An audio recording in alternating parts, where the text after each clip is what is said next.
নমস্কার। বর্তমানে আমরা চলে এসেছি চিলকিরহাট গ্রাম পঞ্চায়েতে। ইতিমধ্যে কোচবিহারে যে তাপমাত্রা অনেকটাই কমে গেছে, কিন্তু রাজনৈতিক যে তাপমাত্রা সেটা খুব গরম হচ্ছে ধীরে ধীরে। এরই মাঝে তৃণমূল কংগ্রেস জেলা সভাপতি অভিজিৎ দেব ভৌমিক ঘোষণা করেছেন কোচবিহার জেলা জুড়ে নেশার বিরুদ্ধে অভিযান। আমাদের সঙ্গে বর্তমানে রয়েছেন চিলকিরহাট গ্রাম পঞ্চায়েতের তৃণমূলের অঞ্চল সভাপতি বিমল কুমার রায় মহাশয় এবং রয়েছেন এই অঞ্চলের তৃণমূলের খুবই সক্রিয় একজন কর্মকর্তা, তিনি হচ্ছেন পরিমল বর্মন মহাশয়। আচ্ছা বিমলবাবু, প্রথমেই আপনার কাছে আসব, কি রয়েছে আপনাদের এলাকার পরিস্থিতি? গত পঞ্চায়েত ইলেকশনে আমরা দেখেছিলাম যে আপনারা চিলকিরহাট গ্রাম পঞ্চায়েতে 21টার মধ্যে 21টাতেই তৃণমূল কংগ্রেস জয় হয়েছিল। এখন বর্তমান পরিস্থিতি কি রয়েছে? নমস্কার। চিলকিরহাট গত পঞ্চায়েত নির্বাচনে যেভাবে আমরা জয়লাভ করলাম, 21টা পঞ্চায়েত 21টাই জিতেছি, এবং সামনে লোকসভা নির্বাচন, সেই লোকসভা নির্বাচনকে পাখির চোখ করে আমাদের সম্মানীয় জেলা সভাপতি অভিজিৎ দেব ভৌমিক মহাশয় তিনি যে উদ্যোগ নিয়েছেন নেশার বিরুদ্ধে অভিযান, এই নেশা এমন একটা পর্যায়ে পৌঁছে গেছে গ্রামেগঞ্জে যে নেশা ছোট ছোট বাচ্চারা বয়সে 18-র নিচে তারা এত পরিমাণে নেশাগ্রস্ত হচ্ছেন, ভবিষ্যতে এদের সংসারে অশান্তি বাড়ছে এবং অর্থনৈতিক দিক দিয়ে গার্জিয়ানকে যেভাবে চাপ দিচ্ছে এবং বিভিন্নভাবে এরা বিভিন্ন কাজে যুক্ত হচ্ছে। এর পিছনে অনেক কারণ রয়েছে। আজকে এক শ্রেণীর রাজনৈতিক নেতা এর সঙ্গে যারা তৃণমূলের বিরোধী শিবিরে রয়েছেন তাদের কিছুটা মদত রয়েছে। এই জায়গায় আমি বলবো আমাদের সম্মানীয় জেলা সভাপতি সামনে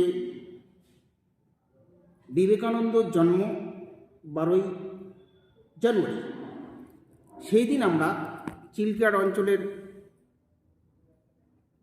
সর্বস্তরের তৃণমূলের নেতৃত্বরা এবং বুথ স্তর থেকে আমরা বিবেকানন্দের জন্ম উদযাপন করে আমরা নেশার বিরুদ্ধে প্লাকআউট ফ্লেক্স নিয়ে আমরা চিলকিরহাটে তোলপাড় আন্দোলন শুরু করে দেব।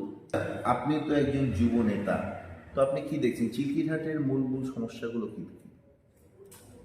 সমস্যা বলতে আমি বলবো আমাদের জেলা সভাপতি এপিদা উনি যে উদ্যোক্তা নিয়েছেন যে নেশার বিরুদ্ধে, এটা ভালো জিনিস। যেভাবে দিন দিন ছেলেরা যুব ছেলেরা যে নেশা করে গাড়ি যে স্পিডে চালায়, তাতে আমরা প্রত্যেক দিন দেখতে পাচ্ছি কিছু না কিছু ঘটনা ঘটতেছে, অ্যাক্সিডেন্ট, যার বলুন হাত পা ভেঙে যাওয়া, মাথা ফাটা, এটা একেবারেই অনুচিত। সেটা কমানোর জন্য যতটুকু করা যায়, এমনিতেই 100 দিনের কাজের টাকা বন্ধ, তারপর ঘরের টাকা দেওয়া বন্ধ করেছে। এইভাবেই কেন্দ্র সরকার যা কাজ করছে তাতে ঠিক না।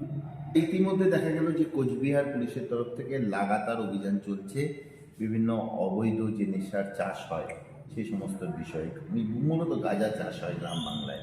তো আপনাদের এই সব এলাকায় দেখা যায় যে অবৈধ এইসব গাঁজা চাষ খুব হয়, তো এই গাঁজা চাষের বিরুদ্ধে পুলিশের অভিযানের বিষয়ে আপনি কী বলবেন? হ্যাঁ, পুলিশ যে উদ্যোগ নিয়েছেন খুব ভালো, সেটা প্রতি বছরে করেন।